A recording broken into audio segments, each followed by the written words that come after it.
পারতাম না, আমার হাঁটু বেঁকে বেঁকে গেছিলো। আমি পড়ে গেলে আমি উঠতে পারতাম না। আমি এখানে আসি অন্যতম নার্সিংহোমে এসেছি, দে তার কাছে নিয়ে এসেছি, তখন আমার চিকিৎসা করে।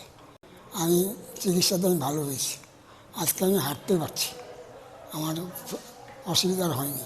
উনি 15 দিন আগে আমার কাছে এসেছিলেন, দুটো পাই একবারেই মানে বেঁকে গিয়েছিল, যাকে আমরা ফিক্সড ফ্লেক্সন ডিফর্মিটি বলি। উনি হাঁটতেও পারছিলেন না, তো আমরা দুটো হাঁটুই ওনার প্রতিস্থাপন করি এবং স্বাস্থ্যসাথী কার্ডের মাধ্যমেই হয়।